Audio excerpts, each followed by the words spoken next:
Hey everyone, I'm Bill. I'm with Cali Moto TV. Welcome back to the channel and welcome to Fast Eddie's Garage here in Dixon, California. And we are here with the SuperBeast. And today we're going to walk through a step-by-step basically tutorial on how to change your stock fuel filters. Now, this is something I didn't know, that we should be changing these every 10,000 miles. And Fast Eddie was like, look, we got to get these things changed. So we're going to walk through the quick top and lower fuel filter. If you didn't know, there are two. And then we're going to bleed the AFE auxiliary filter down at the bottom. So let's get into this thing and let's go step by step on what you guys need to know about changing your stock fuel filters. All right, so we have the one and only Fast Eddie up here. And Eddie's going to walk us through real quick on how to change your fuel filter. So you said that there's sometimes a little bit of line and pressure in the line, yeah, right? Sometimes there'll be a little bit of line pressure. So. All right, so we're gonna move. So, am I free over here? Yeah, you're safe. So you just want to kind of throw a little rag on there. These clips are kind of funny style. So okay. Sometimes there'll be. So is it a push or a pull? It's a push. So there's two pins on each side of this clip. Yep. And you just want to kind of. Yeah, get the air to bleed out. And so this line right here, this is going to be your return line. All right. So if you ever notice, these systems are really sensitive to fuel and water or any kind of moisture, especially DEF. And it's a kind of a messed up thing, but Ford put your fuel fill and your DEF right next to each other, so you really want to be really careful. You were talking about that. Yeah. So what he's talking about real quick while he pulls those three plugs out is how many times have you put DEF in your fuel tank? This was and you know, you said that and I never really thought of it, and when you said that I was like, you said it happens.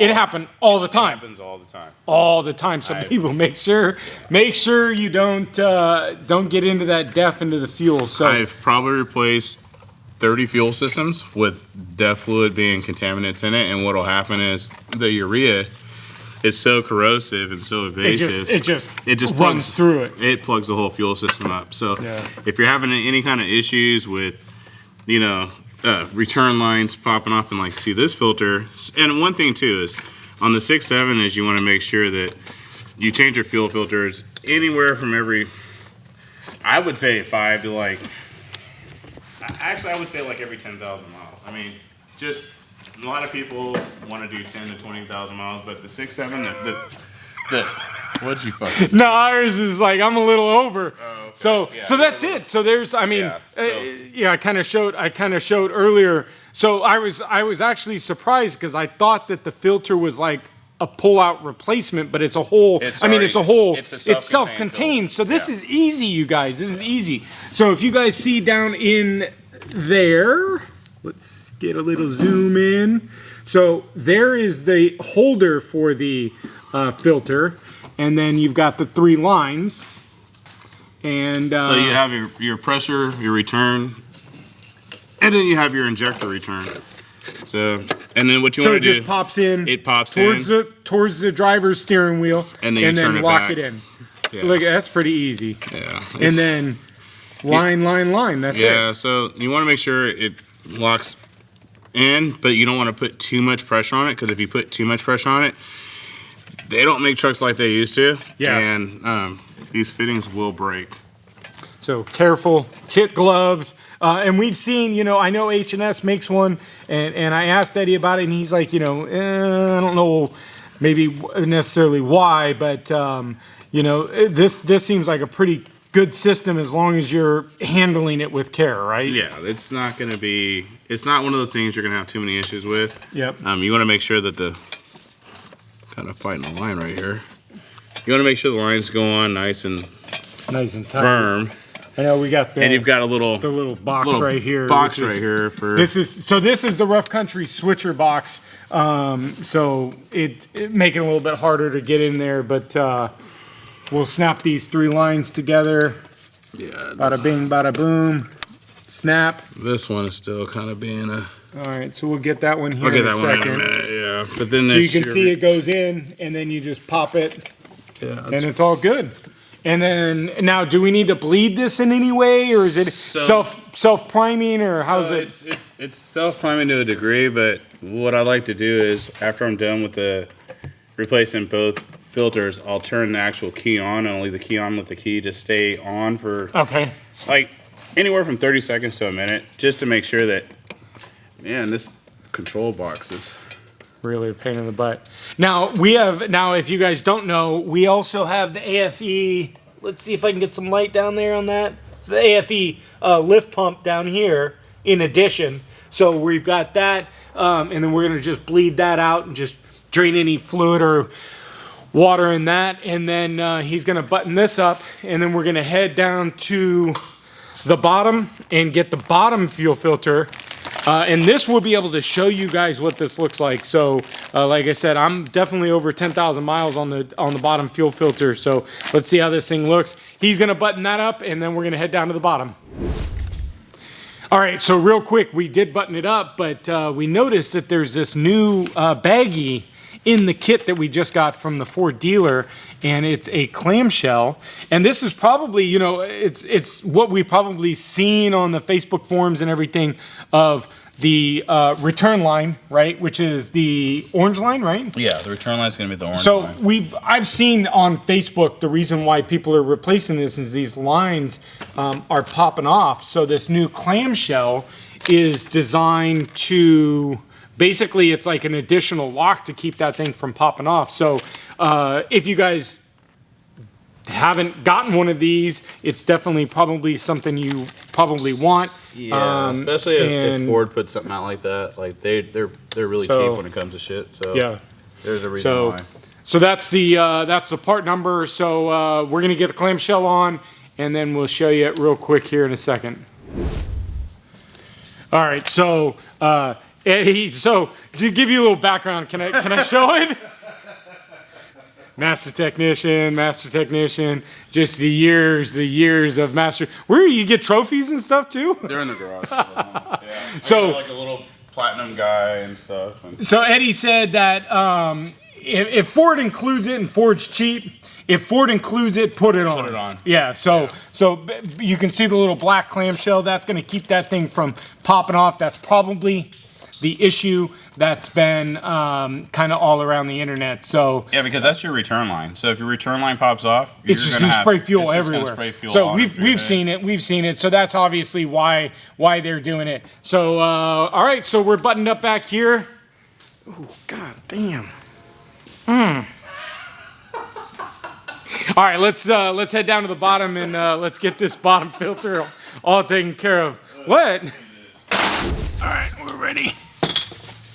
All right, so let's get under here. All right, and we're dealing with about halfway through the truck, right behind the transmission. You're gonna see our little. So this right here is the water and fuel sensor right here. Okay. You just disconnect that connector. All right. Then you've got the separator valve. Okay. Which. Now these there's an aftermarket company that makes a billet one because these break apparently. Yeah. Okay. So that can make splashy. All right. And we'll just drain that a little bit just to make sure that when we pull the cover down, it doesn't get too wet, you know? Yep. So how much of this do you think is water? It looks like fuel. Your fuel is nice and clean. Like you've got a good. It's nice clean fuel. So what I'm trying to do is, and then what I'll do is I'll close this back. Okay. So that's just basically draining any fluid that was possibly in there. Yeah, just draining any fluid that's still stuck in the filter housing. You can use an 8mm socket. I use a cordless ratchet just because it's a little easier. So how many we got? 4? There should be 6. 6 total, 8mm? 6 8mm, yeah.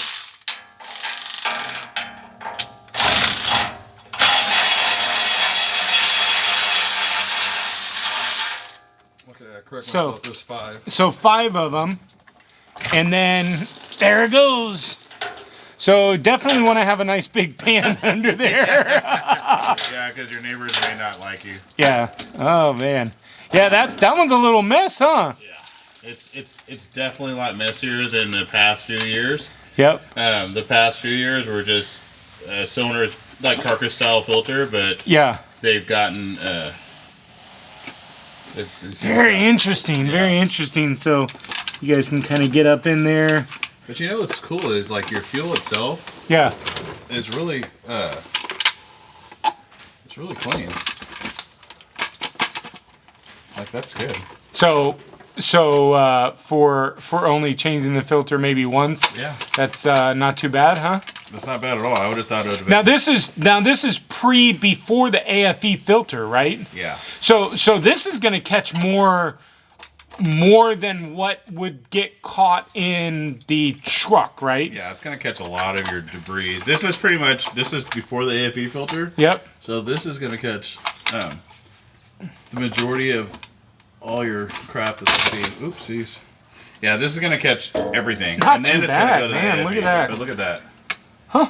I mean, you can kind of see Yeah, you can kind of see on the through it. Yeah. backside. A little bit of grit in it. Yeah, but I mean, for this being an original filter, This one I think's original. Yeah. yeah, that's not. Shh. Yeah, I won't tell anybody, but that's not bad. And then the filter itself should come with an O-ring to replace the housing. There you go.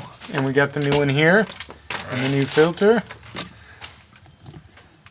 So like I said, anything with the 6.7, if you don't do anything to your truck at all, Fuel you want to stay on filters. top of fuel filters and oil. Make sure you run like an ultra low sulfur oil. Okay. Stay on top of oil changes. And then they've got a coolant minder that they built into the 6.7s. Not like coolant was a super duper huge issue. It's never really been. But that minder's in there, and you can buy test strips where you can check the viscosity and check the quality of your coolant. Now, when I very first got the truck and we took it over to someone else, the very first thing he pointed out to, which was actually funny because you actually pointed it out, a master technician at Ford, you asked why there was green coolant in the turbo coolant. Yeah. Why is there green coolant in the turbo coolant? I do not know the answer to that question yet. We will. So we're gonna have to investigate the coolant, but investigate the coolant issue because we're definitely gonna have to investigate that because all right, because it's got coolant in one different system and then different color coolant in another system. right. So. And I'm kind of curious, so I'll have to get on like the PTS forum and read it and see what they Figure have to out what say. they did in 2019. Yeah, they did something, so we just have to figure out what they did. All right, so we're gonna pull this thing out and get it all. Yeah, we're trying to. I gotta get up there. I can do a lot of things on my back. And there's certain things I shouldn't do on my back.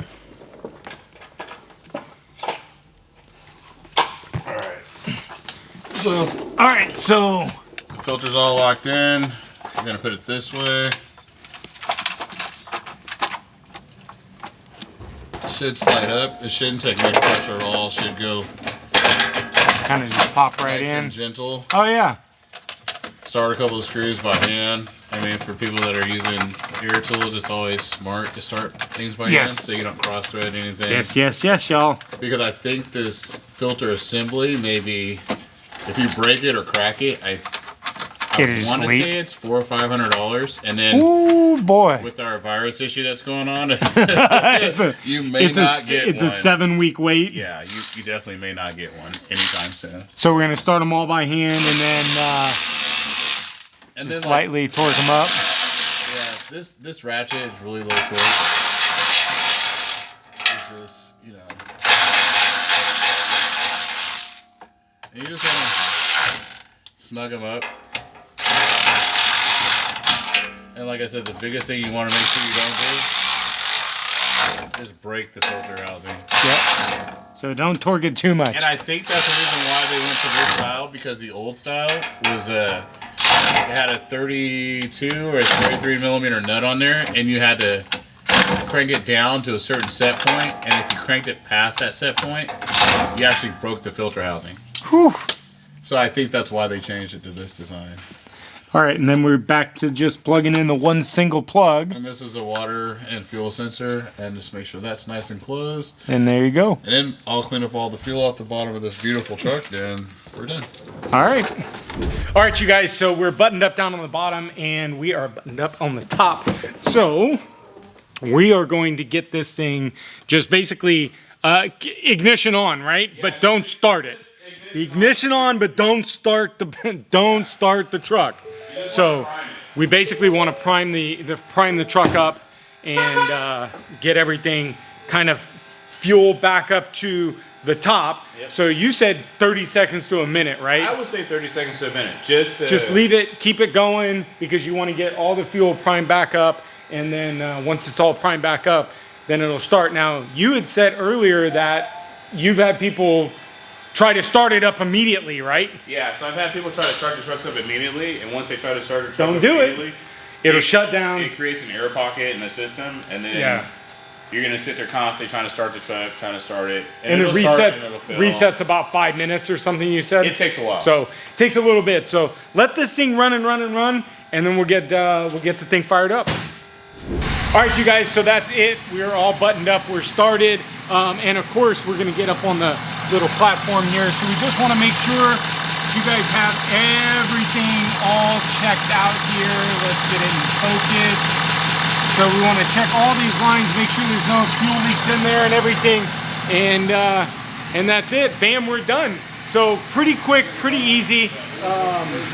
Messy down below, so be careful. Make sure you guys put some liners and towels down to absorb that on your driveway. But hopefully this video was informational for you guys. Make sure you hit that subscribe button and smash that like button, and of course leave me a comment down below. And we got some work to do here at Eddie. Eddie, you ready for the 6.5? 6.5 is coming, so stay tuned. But thanks, guys. We'll see you next video.